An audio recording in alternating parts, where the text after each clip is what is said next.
Hello and welcome to Broadcasting Scotland. My name is Lewis McGlynn. Hello and welcome to Broadcasting Scotland. My name is Saoirse Healy. Hello and welcome to Broadcasting Scotland. My name is Donald C. Stewart. Broadcasting Scotland is Scotland's independent broadcaster, providing factual news, reporting on the issues important to the people of Scotland. We are committed to public service broadcasting, and with your support, we will produce even more programmes. Provide opportunities for young people interested in media production and broadcasting, and challenge preconceptions of what Scottish media looks like, amplifying Scotland's voice and reflecting its communities. We can already deliver high-quality live news, and we will create the highest quality programmes for you to enjoy. But we can only do that with your support. So please subscribe to and share our channel or donate to Broadcasting Scotland via the link in the description. Thank you. Thank you. Thank you.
Good morning. The first item of business is general questions. At question number 1, I call Fergus Ewing.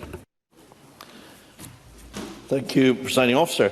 To ask the Scottish Government, in light of reports that the worst wildfires ever recorded in Scottish history affected the areas around Dava, Lochindorb and Carrbridge this summer, what discussions the Rural Affairs Secretary has had with ministerial colleagues regarding potentially commissioning an independent review of wildfire management practices? Minister Jim Fairley. Thank you, Presiding Officer.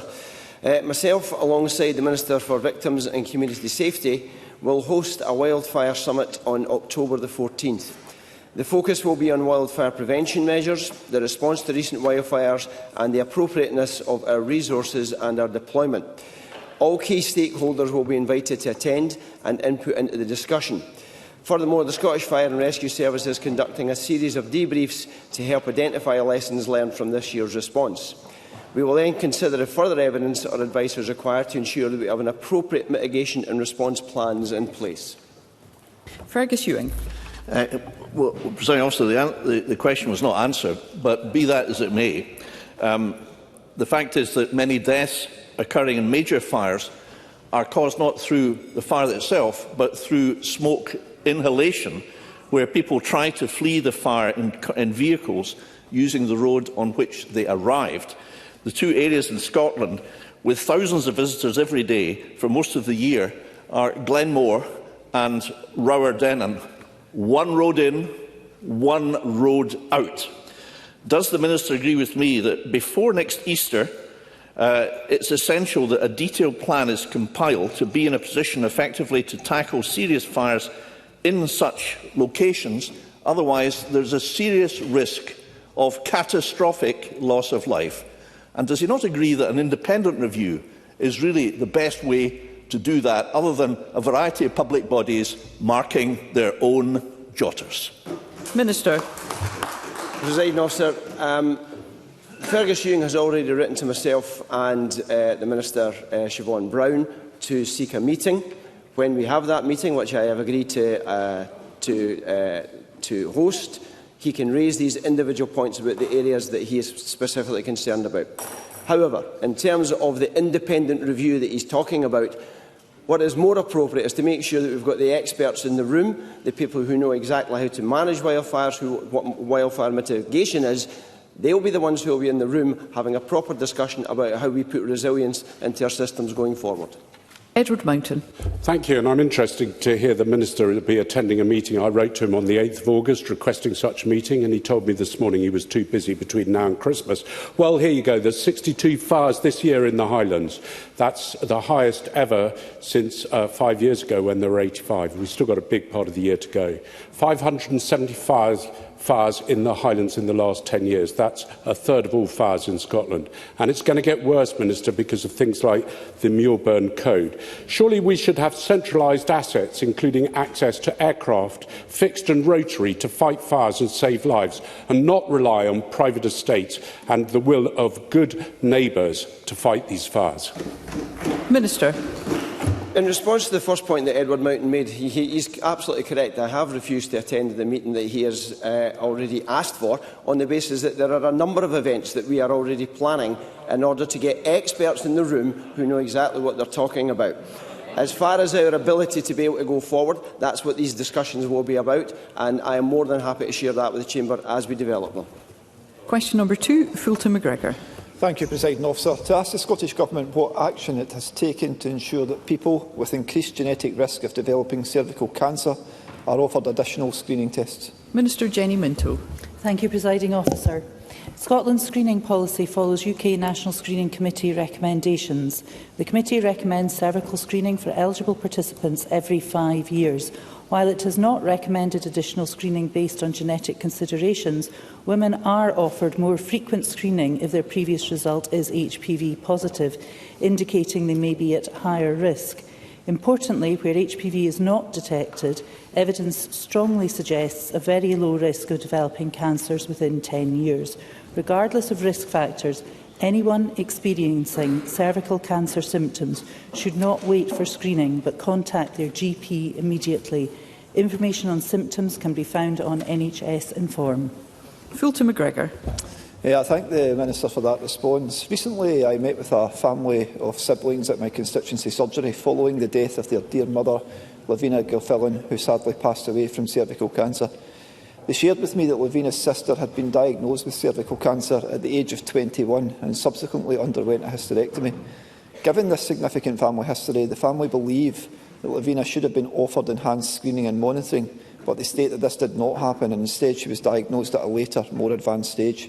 The family are now considering lodging a petition at the Scottish Parliament calling for the introduction of a cervical cancer family risk and genetic screening policy, which would aim to provide genetic counselling and testing for families with a strong history of cervical cancer, introduce enhanced screening schedules including earlier start ages, more frequent smear and HPV testing, and access to colposcopy where appropriate, and ensure that both healthcare professionals and the public are aware of family history of cervical cancer should trigger a protective action. I agreed to raise this on the family's behalf, and I'd be grateful if the Minister or Cabinet Secretary would agree to meet with the family. I thank Fulton MacGregor for his follow-up question, and I would like to send my deepest sympathies to his constituents and their wider family. I fully understand their desire to prevent others going through what they have. I would, of course, be very pleased to meet them to discuss their proposals. I should, however, reiterate that our policies must be supported by the evidence, and we will always listen to the National Screening Committee and other UK scientific organisations to ensure we make decisions that are clinically supported. I will be happy to discuss this in more detail and listen to the family. Pam Duncan-Glancy. Thank you, Presiding Officer. The Minister will be aware that following the tragic death of a constituent of mine, I've been looking into what arrangements are in place to ensure physical access for disabled people and disabled women in particular in GP surgeries and elsewhere so they can access smear tests and other similar screening procedures. I've since heard from GPs that funding for access and modernisation of equipment came from the Improvement Fund, but that this has now stopped. Can I ask the Minister to confirm what support is available to surgeries and other medical treatment facilities to help them ensure that they are accessible to all patients? Minister. I thank Pam Duncan-Clancy for her question, and very much appreciated the conversation that I had with her on this specific subject. As a result, it made me recognise, when I was visiting a gynaecology area within NHS Fife, the importance of the investment that they had made in specific technology that was able to support women that had additional requirements for screening. I would be very happy to follow up in writing to Ms Clancy's specific question. Question number 3, Pauline McNeill. To ask the Scottish Government what discussions it's had with Turner and Townsend regarding its role in auditing and monitoring the work undertaken by Amey to complete the M8 Woodside viaducts. Cabinet Secretary Fiona Hislop. Since May 2023, Turner and Townsend has provided Transport Scotland with commercial assurance and project control support on the M8 Woodside temporary propping project. They are in regular dialogue with the Transport Scotland team and attend frequent project programme boards and provide commentary regarding project progress. Turner and Townsend review and comment on tender submissions from Amey and their subcontractors, review cost forecasting and assist Transport Scotland with future budget setting. They input to project risk reviews and quantify a suitable risk allowance to be included in the project cost range. Pauline McNeill. The Cabinet Secretary is aware that the completion dates for the M8 Woodside Viaduct repairs are currently autumn 26 eastbound and late 27 for the westbound carriageway. That's 6 years since the project began, and the budget's gone from 33 million to 152 million. In 2021, the works were classed as emergency, meaning there are no penalty clauses for late delivery. So ask the Scottish Government how they're going to ensure that the work is done efficiently and timely. Can they require Amey to take steps to accelerate the works, such as overtime, for example, which would be reasonable? So what measures can the expert group and Turner and Townsend, who are monitoring the performance, to put in place to ensure that Amey are held to account, given the nature of the contract with no penalty clauses, to ensure that there are no further delays to the repair of the M8 viaduct? Cabinet Secretary. So clearly safety is a primary concern, but also value for money and cost management, which I referred to, and that has to be regularly scrutinised and accounted for. In terms of penalty clauses, may I refer to the member to the briefing that she received, and indeed other members did, about some of the challenges that have been facing the 23 different locations that have to be addressed, including uncharted obstruction near the Strathclyde passenger transport subway. Now, clearly, uncharted, unrecorded, or recorded in a different area of uncharted obstructions is not something that we would expect necessarily to have on a penalty issue. This is a very difficult and challenging project. I think everybody understands that. And her point about can anything be brought forward, we will try, particularly on those elements that are requiring more attention because of the intensity of the traffic. Question number 4, Tess White. To ask the Scottish Government whether it has engaged with the Equality and Human Rights Commission in relation to the 19 public bodies and organisations that were found to have misrepresented the Equality Act 2010. Cabinet Secretary Shirley-Ann Somerville. The EHRC has not published the details of or otherwise informed the Scottish Government of the 19 organisations that they have written to, following their review of evidence from the UK Government on single-sex space policies. This review process is a matter for the EHRC in fulfilling its statutory function role to monitor and enforce compliance with the Equality Act 2010. Tess White. Cabinet Secretary, the SNP Government has let public bodies break the law, betray women and burn public money, defending the indefensible, and it's absolutely shameful. The EHRC has reprimanded 19 organisations for misrepresenting the Equality Act 2010, yet the SNP Government is still peddling guidance which promotes self-ID to schools and prisons. Public bodies are completely at sea because the SNP put ideology before women's rights. Can the Minister tell us if she will be finding out if any of these organisations are based here in Scotland, and will she and the Government issue a directive to public bodies to follow the law by the end of the year at the latest? Cabinet Secretary. Presiding Officer, as I've already made clear to the Chamber on a number of occasions, the Scottish Government accepts the Supreme Court judgment and action is being undertaken. As well as accepting that judgment, we are moving forward with the detailed work that is necessary as a consequence. And I have again spoken in detail previously, Presiding Officer, on the working group that is considering that work right across government. We are not aware, out of the 19 bodies, how many are in Scotland. This is a matter for the EHRC. We've been clear, of course, to the public bodies in Scotland that we expect all bodies to follow lawful practice. Question number 5, Sandesh Gulhani, who joins us remotely.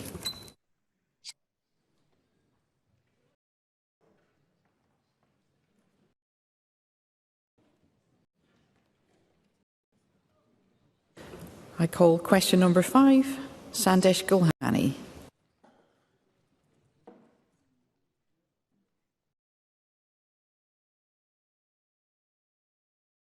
I'll move on to question number 6 at the moment and call Kenneth Gibson. Thank you, Presiding Officer. To ask the Scottish Government what discussions it has had recently with ScotRail regarding increasing the service frequency on the Largs to Glasgow Central route. Cabinet Secretary Fiona Hislop. Officials at Transport Scotland are in a continued dialogue with ScotRail and Scottish Rail Holdings to ensure that the services provided by ScotRail meet passenger needs as much as possible. ScotRail has no immediate plans to increase the current service level between Largs and Glasgow Central as it continues to meet passenger demand and matches the frequency provided prior to the COVID pandemic. Thanks to the Scottish Government's investment, passengers travelling on the line benefit from the consistently high-performing electrified railway. In addition, commuters are now saving considerable amounts on their travel since this Government's initiative to remove peak fares for good. Kenneth Gibson. I thank the Cabinet Secretary for that response. When the Largs line was electrified in 1987, the double track was reduced to a single one, restricting the number of trains able to run in each direction. Largs Station served 384,000 passengers last year, 25% more than the previous year, and numbers are virtually back to pre-COVID levels while national rail usage still lags behind. There's clearly an appetite for more train travel to Largs, but line infrastructure limits the current service to 1 an hour. Will the Cabinet Secretary press Network Rail and other partners to invest in the branch line to deliver the half-hourly service that better reflects growing demand? Cabinet Secretary. So, as I replied in my initial answer, the current service level for passengers in Largs is consistent with pre-COVID levels. It's meeting existing demand. Clearly, he makes the case for added investment and infrastructure investment. Obviously, he knows that we have to prioritise, and there are a considerable amount of infrastructure investment already taking place in our railways within immediate budgets. There are no immediate plans to double-track the track, and that's what would be required to deliver what the member is asking for. But he has made the case and he's brought it to my attention, so I'll ensure that my officials discuss that with Network Rail. As we have been unable yet to make contact with Dr Gulhani, continue to question number 7. I call Katie Clark. To ask the Scottish Government whether it will make a direct award to the Fergus Marine Shipyard for the replacement of the MV Lord of the Isles. Cabinet Secretary. Ministers consider all new vessel projects, including the MV Lord of the Isles, on a case-by-case basis to determine an appropriate and lawful route to market. Shipbuilding is a competitive global market. Any direct award of a public contract must comply with applicable procurement and subject control rules and be capable of withstanding legal challenge. Direct award of public contracts is only possible in strictly limited circumstances, and these matters take time to consider. We are currently considering the business case and the next steps in relation to the replacement of the MV Lord of the Isles, and will confirm these in due course. Katie Clark. Given these lifeline ferries are critical infrastructure, will the Scottish Government consider a direct award under Section 45 of the Subsidy Control Act? And I'm sure that the UK Government would be willing to work with them on this, given they've already made representations in relation to procurement law. Or, if the Scottish Government are going to go out to tender, will they look at what's happening in other parts of the UK, where the UK Government is placing a minimum of 10% social value element into the assessment of bids for shipbuilding contracts? That's not happening in Scotland. So will the Scottish Government look to include a social value weighting in any tendering processes? Cabinet Secretary. So we do have social value weighting in our current procurement legislation. I can confirm that we're actively looking at the options of both direct award and competitive procurement to determine an appropriate and lawful route for procurement. But I would refer, because I think it's important that we do reference what the islanders think themselves, and I'd like to quote, for a bit of balance in the media coverage, Don Daniel Peterana from the South Uist Business Impact Group, who in local media said, "We have every sympathy for the skilled workforce at Port Glasgow and for the need to sustain shipbuilding on the Clyde, but sympathy cannot come at the cost of island lives, livelihoods and long-term sustainability. To use our ferry needs as a tool for political point scoring would send out a deeply damaging message to our communities." But I think the tone in which the member has asked the question and the context she's done that would allow all the Chamber to consider this very important issue, but reflect all the needs, both the workforce and the islanders.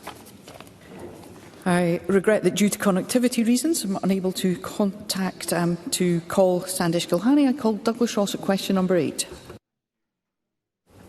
Thank you, Presiding Officer. To ask the Scottish Government, in light of the unified statement agreed at the Community Council Convention of the Highland Council area regarding the impact of major energy infrastructure in the region, will the Cabinet Secretary for Climate Action and Energy give a response to this statement, and will she attend a future convention meeting to discuss it? Minister Jim Fairley. Presiding Officer, I should point out that I'm answering on behalf of the Cabinet Secretary. And will say that we are clear that the potential impacts of major infrastructure necessitates pre-application consultation and engagement with local communities.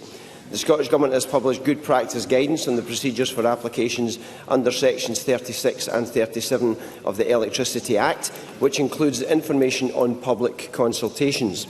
While the power to mandate community benefits sits with the UK Government, we continue to press for mandatory provision from mature onshore technologies and a level playing field across the UK to ensure the energy transition delivers real benefits.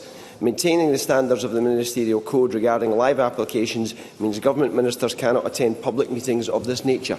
Douglas Ross. I'm sorry, that is not true, and it is not an answer to a very clear question. So can the Minister take this back to the Cabinet Secretary? There is no breach in the Ministerial Code for the Cabinet Secretary to meet and listen to concerns in the Highland Council area. That is all we are asking for, Minister. Can you pass that on to the Cabinet Secretary? Minister. I should point out to the member that, as a former minister, he will know that when we are looking at specific applications, there are clear guidelines within the Ministerial Code. However, I will take his point back to the Cabinet Secretary and she will respond in due course. Thank you. That concludes general questions. The next item of business is First Minister's questions, and I call Russell Finlay at question number 1. Thank you, Presiding Officer. The Auditor-General today confirms that the SNP has a £1.2 billion black hole in social security spending. That's £1.2 billion for this year alone. And the SNP's benefit black hole is going to get even bigger, reaching £2 billion by 2030.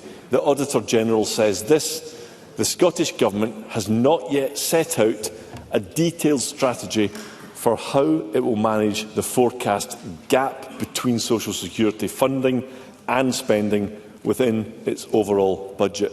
So this Government will spend £2 billion a year more on benefits than budgets provide, yet they have no plan to pay for it.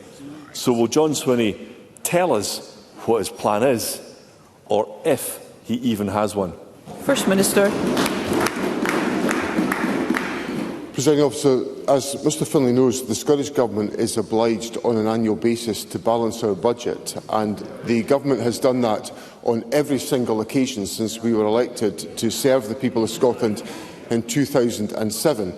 And the issue that Mr Finlay raises essentially comes down to: are we prepared to follow the benefit policies of the United Kingdom, which involve cuts to support to people with disabilities, some of the most vulnerable people in our society?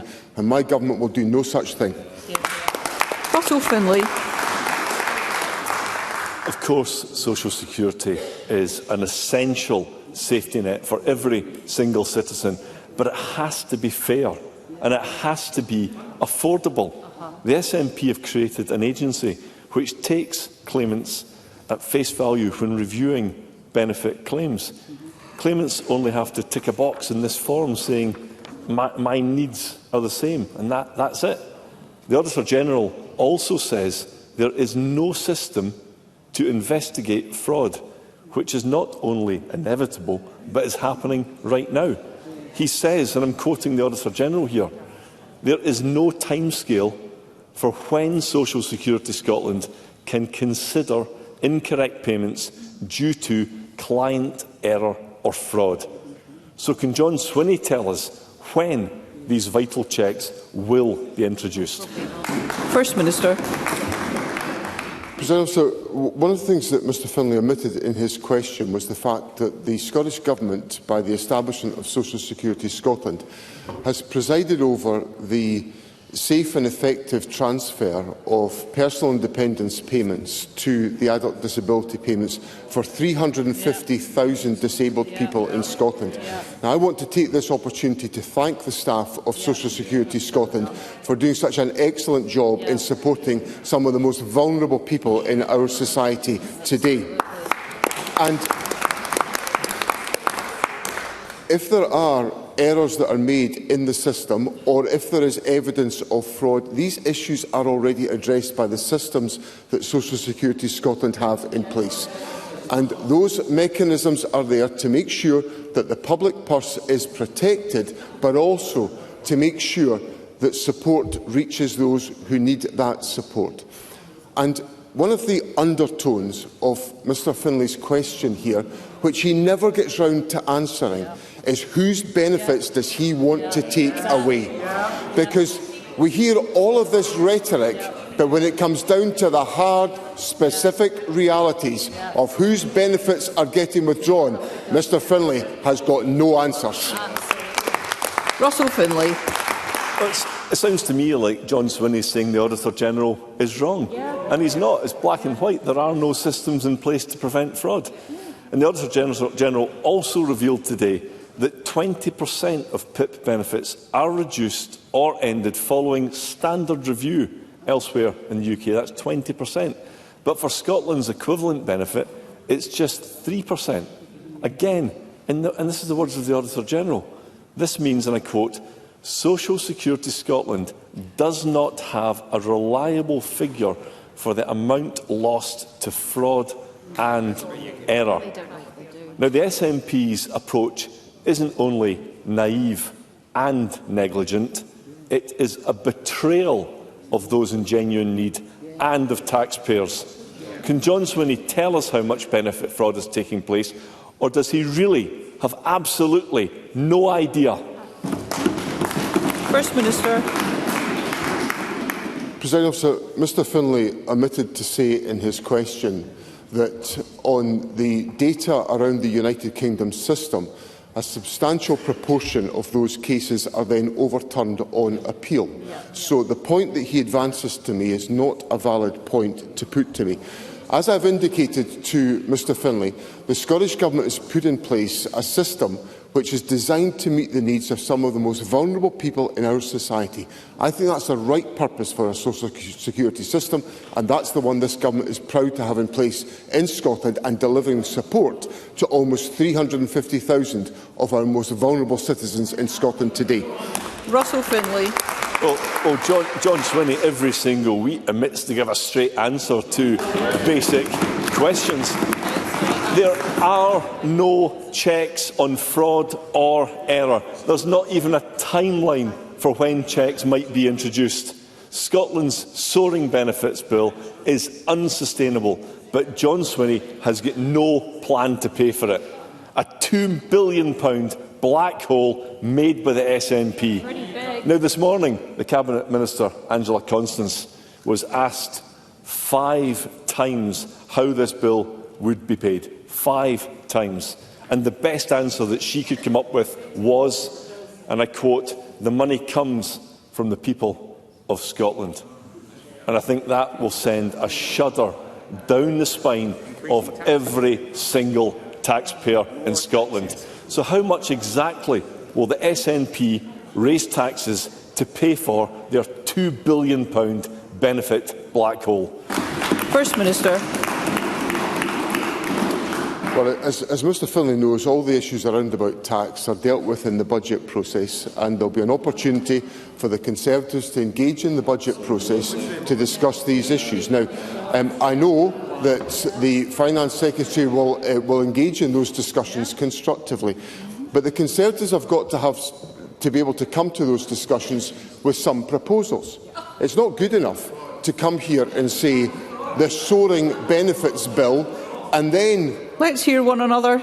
It's not good enough to come here and talk about the soaring benefits bill and then not say whose benefits are going to be taken away. And what they... Let's hear one another.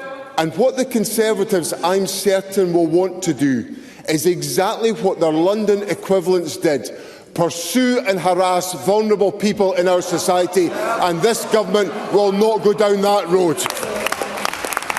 Question number 2, Anna Sarwar. Thank you, Presiding Officer. I welcome the news this week of the furlough scheme at the Alexander Dennis bus manufacturing site in Falkirk and Larbert. This is welcome respite for the workforce, and governments continue to work to secure a future for ADL in Larbert and Falkirk.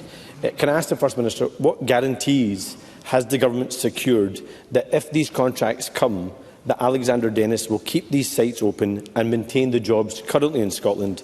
And as the government has now reopened ScotZeb 2 with public money, what guarantees can he give that this will lead to Scotland's buses being built in Scotland? First Minister. Well, first of all, I'm pleased that Mr Sarwar welcomes the progress that the Scottish Government has made in collaboration with Alexander Dennis and its workforce. And I want to take this opportunity to thank the company and to thank its workforce for engaging so substantively with the Deputy First Minister on all of these issues to get to a position where the Scottish Government has been able to support the company to retain hundreds of manufacturing jobs in Scotland, which is very, very welcome indeed. And the Government has engaged with the company. We've put in place the offer of a furlough scheme. The furlough scheme can only be activated if the company demonstrates success in securing the orders. There is growing confidence that those orders are secured that will be satisfactory. And in relation to ScotZeb 2, there is a procurement process that has to be pursued, and obviously the Government will report to Parliament on the conclusions of that exercise. Anna Sarwar. Thank you, Presiding Officer. I think the workforce will want to hear commitments on contracts in Scotland and also guarantees from the company in response to the very welcome furlough scheme. Industrial strategy must be more than simply crisis management, though. And so whether it's buses or ferries, we need a joined-up approach. On Monday, the GMB union led calls for the Ferguson's Marine Yard to receive a direct award for the next ferry for Scotland's fleet, a call that we welcome. John Swinney has spoken of his support for the yard, but when pressed on a direct award, his government will only say it's complicated. Guaranteeing a supply of work for that yard is essential to the workers there, but it's also essential to protect taxpayers' investment and for securing these jobs for generations to come. So can I ask John Swinney, in the spirit of collaboration, what legal advice has he sought on the direct award of contracts to Ferguson's, and will he share any existing advice with Parliament?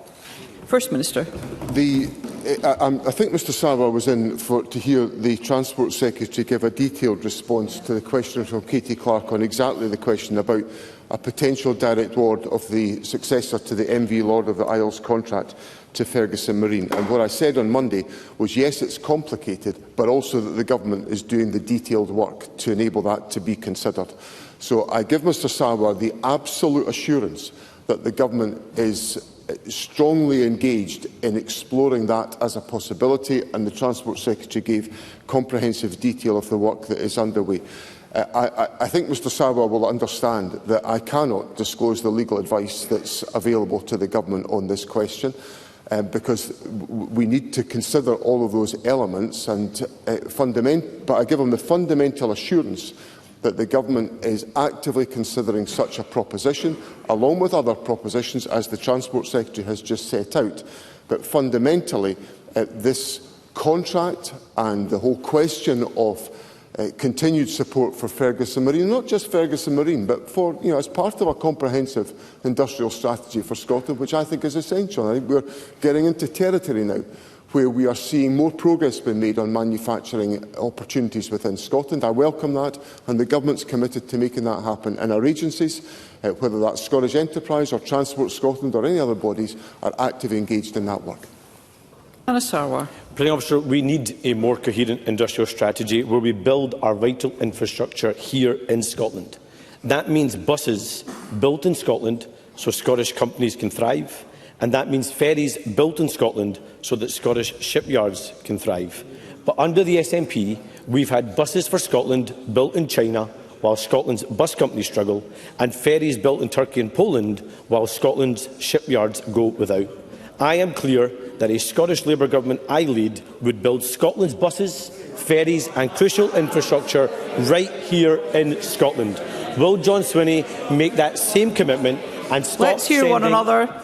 They don't want to hear it, Presiding Officer. Will John Swinney make that same commitment and stop sending public contracts to Poland, China and Turkey and give those jobs to Scotland? First Minister. I'm sorry to break some sombre news to Mr Sarwar, but when the Labour Party were the leading party in the Scottish Executive, the Labour Party sent contracts for ferries to Poland, and they sent contracts to other European countries as a consequence. So Mr Sarwar is going to have to check up on his history about the performance. Let's hear one another. He's going to have to check up on his history about the performance of the Labour government. And of course, what I would say is if people want to know what a Labour government might be like, they only need to look at the shambles that was in here before us and the shambles that's in place in the United Kingdom at the present moment. Now, I am all for buses being built in Scotland. I'm all for ferries being built in Scotland. I'm all for making sure we develop the skills to make sure we can do that. I'm all for making sure we make the investments to make that happen. That's what I was doing this week, to make sure that's likely to happen, and I'm proud of that record to the people of Scotland. Question number 3, Alex Cole-Hamilton. Thank you, Presiding Officer. Presiding Officer, the Scottish Government's ferry fiasco is a national embarrassment. It has cost us a fortune, and yet no SNP minister has ever had the decency to resign. Scottish Liberal Democrats have been arguing for years that islanders and coastal communities deserve compensation for the colossal disruption to their lives. Now, the Scottish Government has belatedly set up a scheme, but far too many are excluded from it. So can I ask the First Minister, why do businesses on Mull, Iona, Col, Tiree, Isla and Jura all get absolutely nothing? First Minister. The Government has... well, first of all, I accept that there has been disruption to the ferry services in Scotland, and we are working hard to replace the fleet. And as Mr Cole-Hamilton will know, there are 6 large vessels. Well, one of the large vessels is now in service. Another is being finished at the Ferguson Marine Yard, and there are 4 further vessels coming from the Chemney Yard in Turkey. So that will give us 6 new vessels into the fleet in the period, in the current period, and those contracts are taking their course. So that will strengthen the ferry network.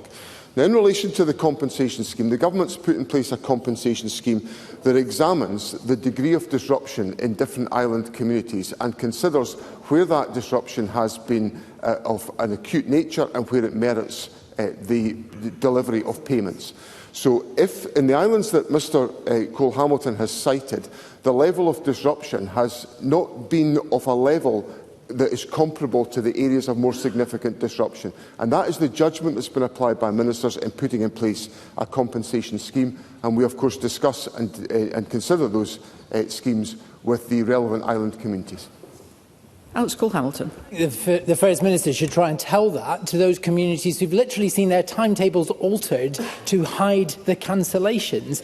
Unfair, arbitrary, divisive. That's what Joe Reid from the Island Bakery on Mull says about the scheme. That's what everyone in excluded communities thinks. The Scottish Liberal Democrat consultation on the future of ferries closes tomorrow. We are listening to everyone affected. The Scottish Government clearly isn't, because there's no compensation for Mull, where the toy shop shops of Tobermory are genuinely displaying signs that say their toy ferries are more reliable than real-life counterparts. No compensation for Cumbrae or Ardrossan, which has lost its link to Arran because the SNP government built a boat that doesn't fit their harbour.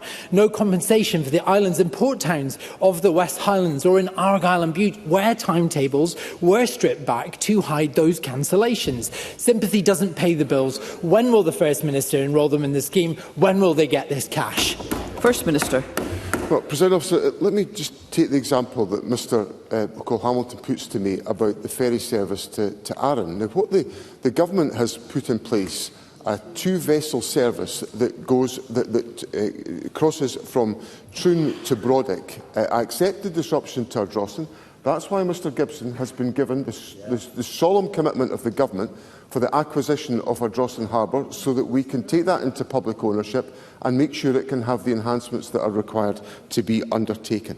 So that particular example I give demonstrates there has been a two-vessel service between the mainland and Arran on a constant basis, and there are of course other ferry links from the mainland to Arran at Lochranza.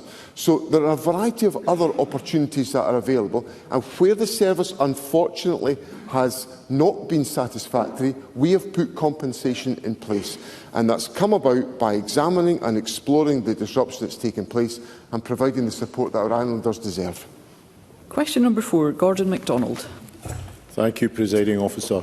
To ask the First Minister what assessment the Scottish Government has made of the potential impact on households in Scotland of the forecast from the Food and Drink Federation that food and drink inflation could reach 5.7% by December. First Minister. President Officer, I agree with Mr MacDonald and with the comments on the Food and Drink Federation, whose forecast is very concerning, particularly for low-income households in Scotland who are already grappling with cost-of-living pressures and are disproportionately affected by rising food prices. If I could quote the Chief Economist of KPMG, who summarised the situation as follows, and I quote, "Since April, the rise in inflation has been driven largely by domestic policy choices, including the increase in employers' national insurance contributions." Now, the Scottish Government is taking steps to try to support households, our most recent intervention being the abolition of peak rail fares, but we have other interventions such as the Scottish Child Payment. But what doesn't help us is when we have significant negative economic impacts coming from policy choices such as the UK Government's decision to increase employers' national insurance contributions, which is damaging the economy. Gordon MacDonald. I thank the First Minister for that answer. According to the Food and Drink Federation, this inflation increase is down to Labour policies, such as a rise in national insurance contributions and skyrocketing energy prices, meaning once again families and businesses in Scotland are paying the price of Westminster policies. Can the First Minister outline what the Scottish Government is doing to provide support to families in Edinburgh, Pentlands and across Scotland who are struggling with the ever-increasing cost of living? Minister. Well, the Government is taking steps through our budget provisions to allocate over £3 billion to policies which tackle poverty and the cost of living. Some of those measures include the Scottish Child Payment, the availability of free prescriptions, the support of bus travel for 2.3 million people, and more than £6,000 per eligible individual in early learning and childcare support. So the Government is taking forward steps through our own resources to support families facing difficulties. We will constantly look to establish how best that can be undertaken, but we have to do that against the backdrop of decisions taken by the United Kingdom Government which create ever more challenge for families and ever more challenge for the Scottish Government to address those circumstances for families in our country. Question number 5, Murdo Fraser.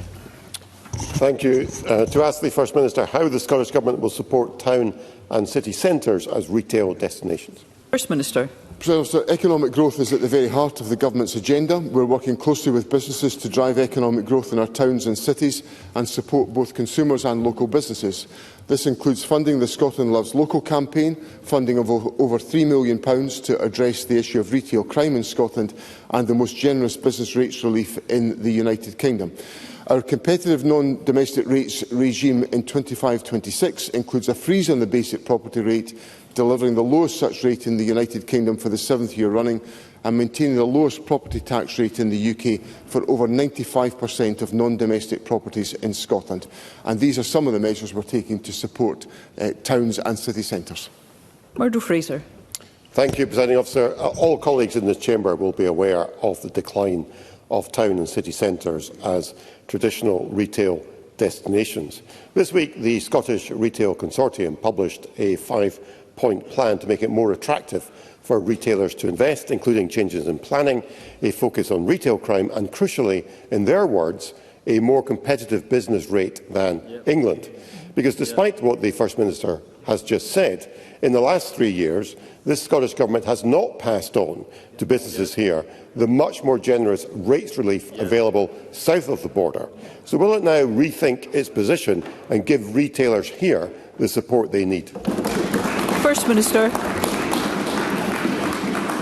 I welcome the contribution of the Scottish Retail Consortium to the debate, and obviously we will consider these proposals further. The Finance Secretary met with the Scottish Retail Consortium this week, and we will give every consideration to their ideas.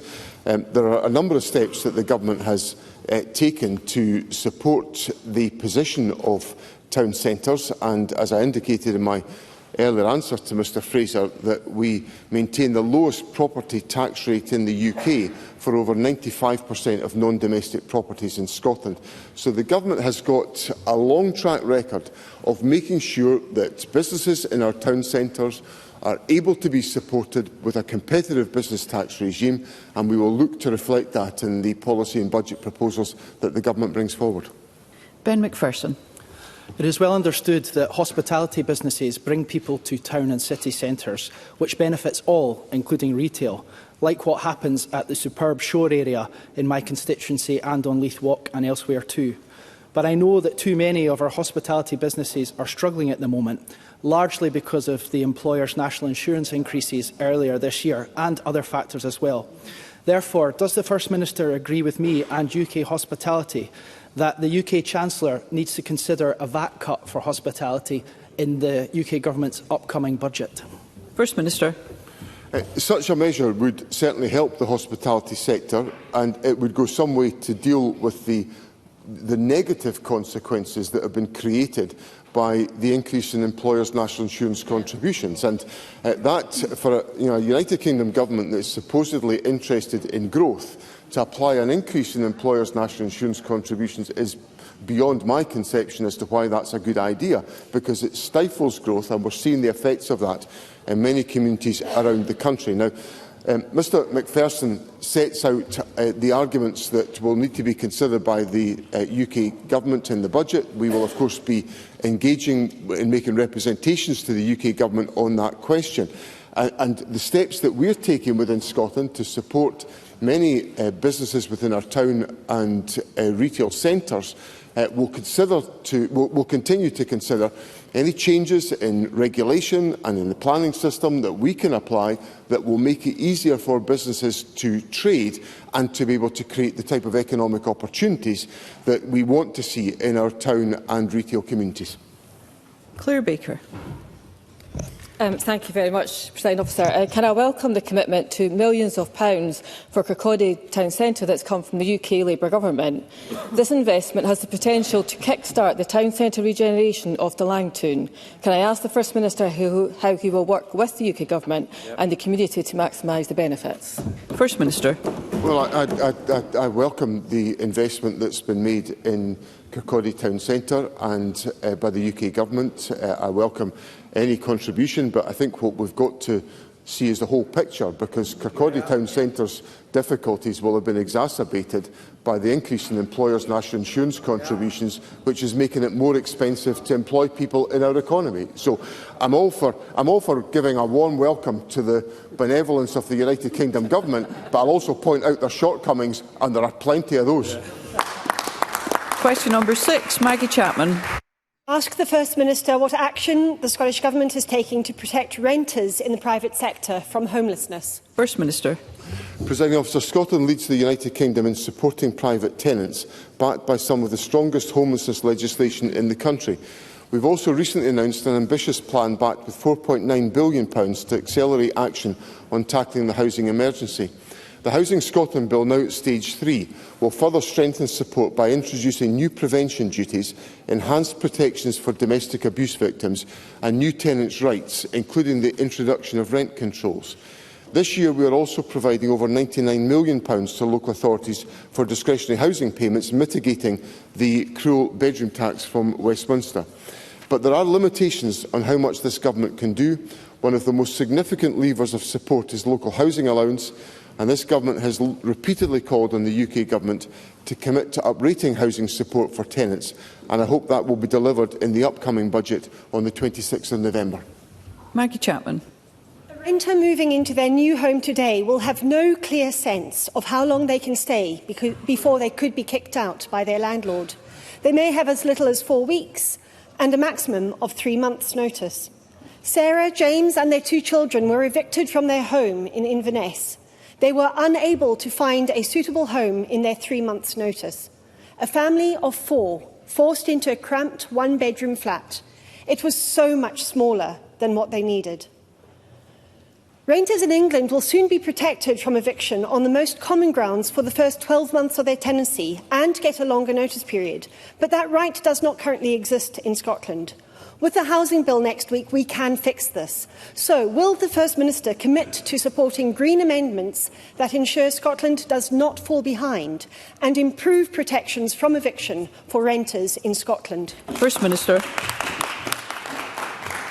I appreciate the significance of the points that Maggie Chapman puts to me, and I want to make sure that families are able to rely upon good quality accommodation. That's why the government is investing so significantly in housing. It's why we're making progress on the acquisitions work and on the voids work, where we're bringing more and more properties back into use as a consequence of the increased investment that the government is putting in place. We already have very significant protections in place in existing legislation, and as Maggie Chapman indicates, there will be consideration given to the housing bill at its final stages in the relatively near future. So the government will look at all policy proposals, but I would encourage Maggie Chapman to consider the significant steps that have already been taken to provide greater protection for renters within Scotland, and that provides substantial protection for individuals and tenants in Scotland. Megan Gallagher. Thank you, Presiding Officer. The truth is that the SNP has had 18 years to get a grip of Scotland's worsening housing shortage. Figures released this week show that the number of families in temporary accommodation have increased by 6%.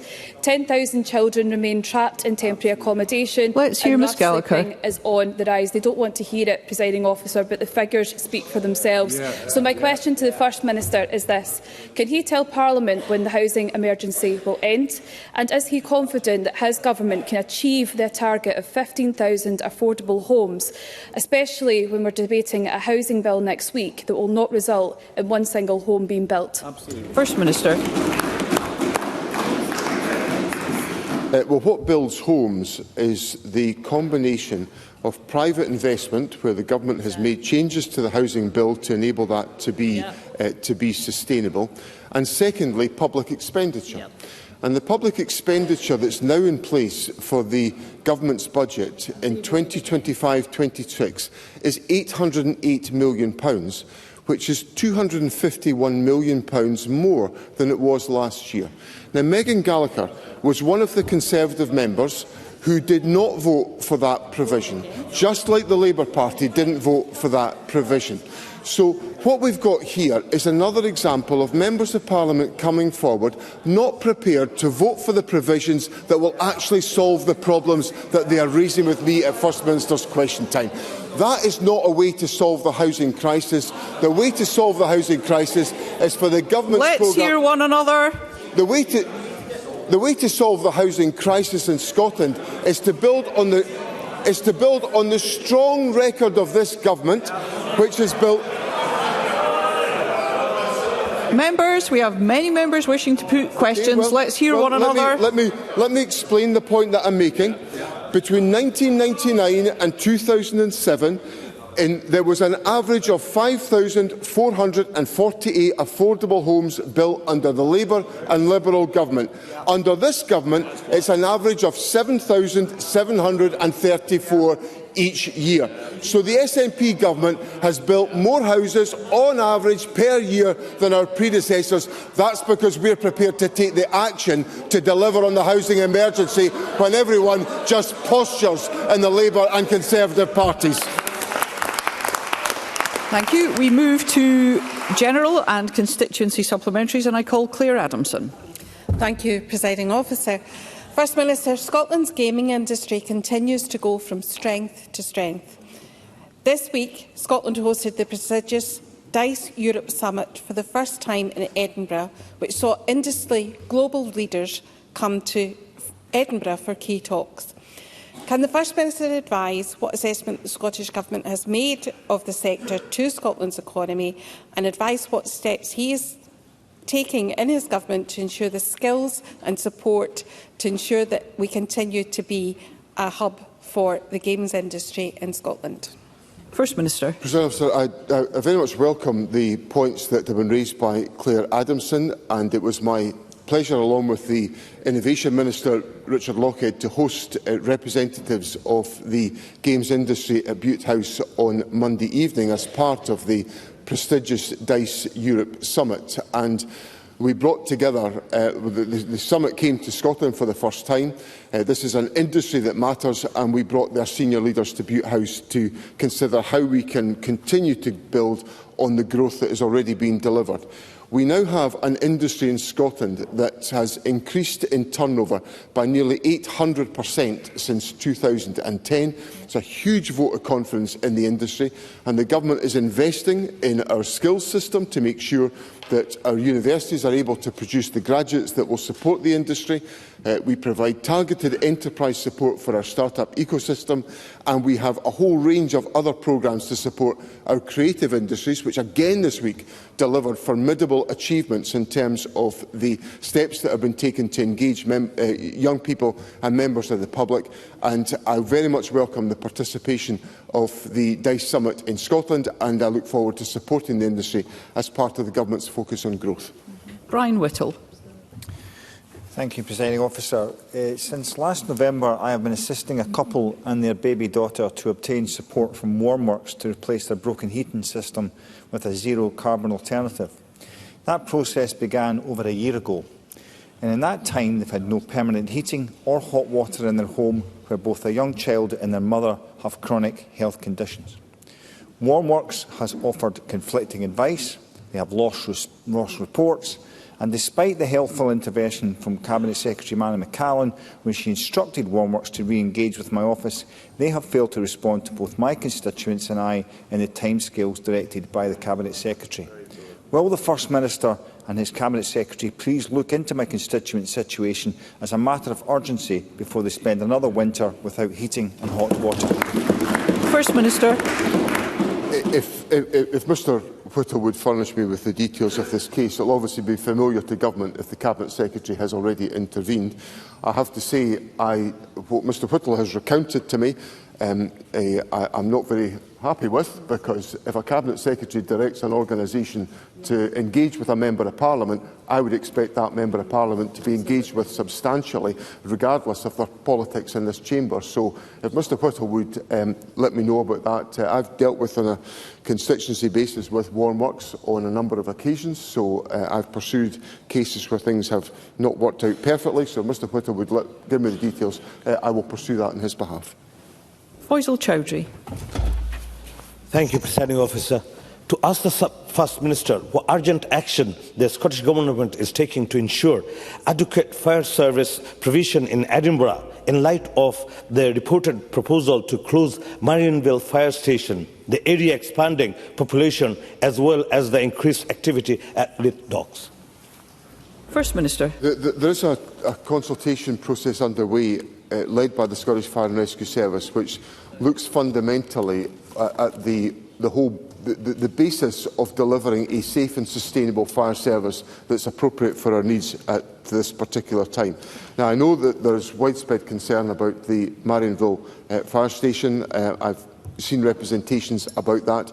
I would encourage all interested parties to engage with the Scottish Fire and Rescue Service, and I give Mr Chowdhury the assurance that the Fire and Rescue Service will be undertaking this consultation on the basis of assessing the needs for a sustainable and safe delivery of a service, and that must include for his constituents in the City of Edinburgh.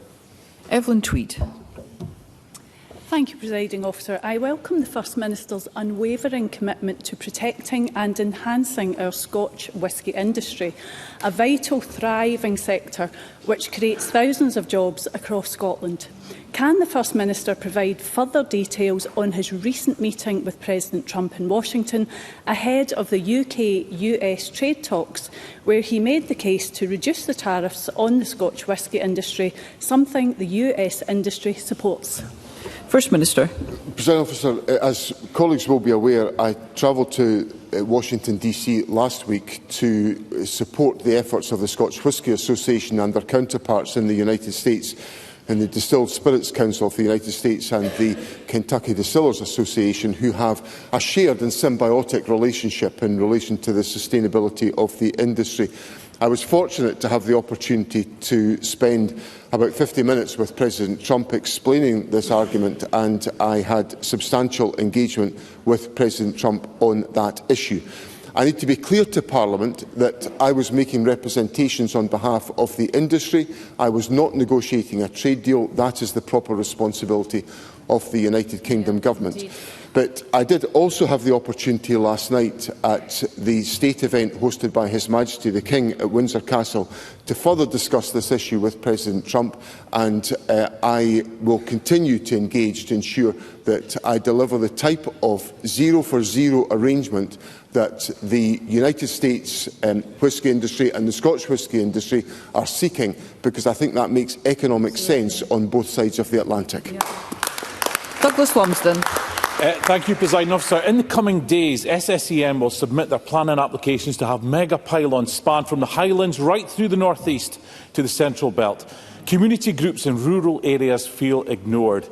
Now, Gillian Martin is happy to jet off to Japan next week to sell off Scotland's countryside to foreign wind developers, but still refuses to meet these community groups. So will the First Minister do something that his Energy Minister is too feared to do and meet these groups who are seeing their countryside trashed by energy infrastructure? First Minister. As a matter of fact, the Climate Secretary is in Japan this week, and she's at the Osaka Expo, at which she is promoting the tremendous strengths in Scotland in renewable energy. And I think it's exactly the type of work that ministers should be doing in promoting the interests of Scotland to an international audience. And I welcome all that the Energy Secretary is doing. Now, of course, Mr Lumsden invites me to consider issues that will become the subject of live planning consideration by ministers, and he knows the rules as well as I do that I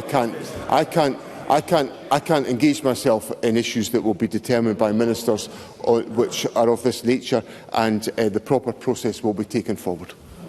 Duncan Glancy. Thank you, Presiding Officer. I refer members to my register of interest. Presiding Officer, care workers, 80% of whom are women, and many who are among our lowest paid workers, make independent living possible. Indeed, I wouldn't be in this chamber without them. Yet, Enable Scotland staff in Glasgow have been forced to strike because of recurring empty promises to deliver sectoral bargaining and fair pay, leaving carers across the sector rightfully angry and third sector organisations really struggling. I stand in solidarity today with those staff and their trade union Unison, who have said that despite promises, the government have delivered, and I quote from care workers in Glasgow, year-on-year disappointments. So can I ask the First Minister, when will he and his government stop disappointing? Will he acknowledge that care has been undervalued by the government? And will he get round the table with them as soon as possible on sectoral bargaining and pay parity, starting with at least £15 per hour? First Minister. Presiding Officer, first of all, let me say that I totally acknowledge the points that Pam Duncan Glancy makes about the importance of care workers in supporting independent living, and I express my admiration to those workers in general, but especially to the fine individuals that support Ms Duncan Glancy, who are always a joy to see in Parliament. Can I say that this is a pay dispute between Unison and Enable, so Pam Duncan Glancy will understand that I have to leave that to trade unions and employers to resolve these issues. The Government, for its part, is investing approximately £900 million in social care pay support. I value the work that care workers undertake. The state relies entirely on those care workers to provide that support.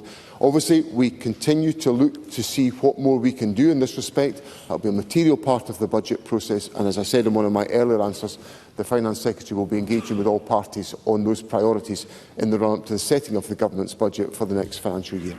Colin Beattie. The UK Government's harmful decision to continue the Tory freeze on local housing allowance rates will impact thousands of low-income renters in Scotland, widening the gap between housing support for private renters and private sector rents.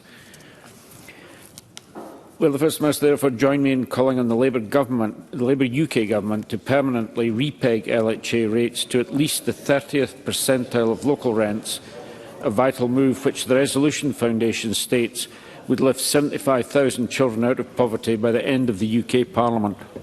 Thank you. Just a reminder to all members that questions should be put referencing the First Minister's responsibilities in a clear manner. First Minister.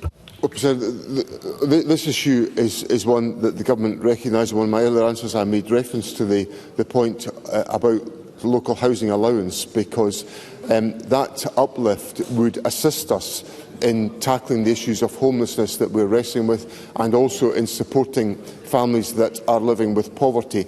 In this financial year, the Government's making £7.9 million available to mitigate against shortfalls in local housing allowance rates to help to protect tenancies. And we are also making a further £2 million available to support households in temporary accommodation to find settled homes. But there will, of course, be much greater assistance if there was to be a link established with local housing allowance, and I encourage the UK Labour Government to do exactly that. Jackson Carlaw. Further to the question of Evelyn Tweed, may I congratulate the First Minister on his attendance at Windsor Castle yesterday at the state banquet for President Trump and the First Lady of the United States. The whole Chamber will rejoice at the warm, personal, emerging relationship that is developing between the First Minister and the President. It fair gladdens all our hearts. In fact, I feel the hearts of the Scottish Greens melting, even as I speak. What wasn't immediately clear from the answer he gave to Evelyn, which I think the Chamber would wish to know, is what impression he got from President Trump of the representations he made on behalf of the Scottish whisky industry, whether he hopes or has any expectation that they may lead to good news for our industry in the near future. First Minister. One thing that I will always be able to say about Jackson Carlaw is he knows how to bring hilarity into the parliamentary chamber. And Jackie Bailey thinks I can manage it too. I'm glad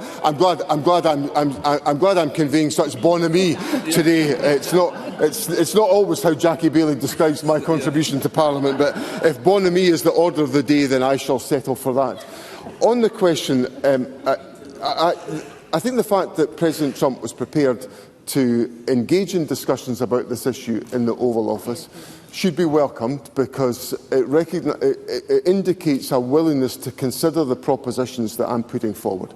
And fundamentally, that's all I can ask for, is to get a fair hearing about issues that are affecting the industry in Scotland. I was able to marshal to President Trump some of the difficulties that are being created for the industry in Scotland as a consequence of tariffs. But some of those difficulties are also being prevalent in the United States, because the tariffs are leading to loss of employment in Kentucky because of the reduction in production activity in the Scotch whisky industry. So I hope out of that, what I've characterised as a win-win situation, President Trump will be persuaded by my arguments, but time will tell on that matter. Thank you. That concludes First Minister's questions. Point of order, Douglas Ross. Presiding Officer, you know what I'm going to mention, because I emailed you this morning seeking to raise this at First Minister's questions. First Minister, as I left the Chamber yesterday, I was physically assaulted and verbally abused by your Minister for Parliamentary Business. Jamie Hepburn. Through the Chair, please, Mr Ross. This was the point I would make to the First Minister. I'm wondering if the First Minister will make a statement and take an opportunity to say that he has a zero-tolerance approach to threatening and intimidating behaviour by his ministers. I have raised this yesterday afternoon with parliamentary officials. I notice the Minister for Parliamentary Business is not in the chamber this afternoon. Therefore, will he be making a statement on this incident later today?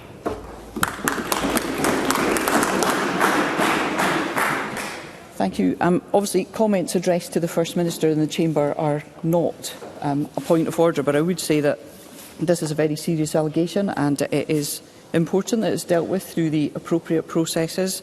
I expect all members to take their responsibilities under the Code of Conduct seriously, and where anyone considers that the conduct of a member hasn't met the terms of the Code, a complaint can be made, and complaints in relation to most matters covered by the Code, including a complaint of this nature, would be initially investigated by the Ethical Standards, the Commissioner for Ethical Standards in Public Life in Scotland.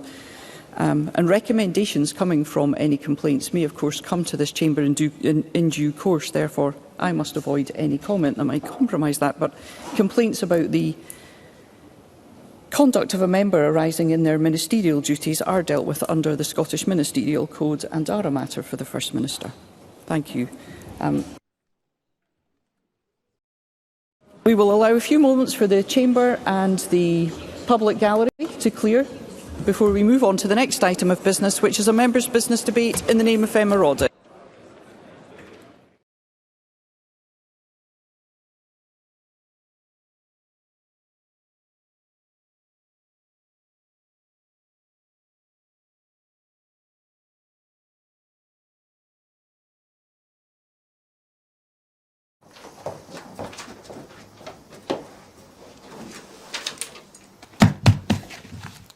Hello and welcome to Broadcasting Scotland. My name is Lewis McGlynn.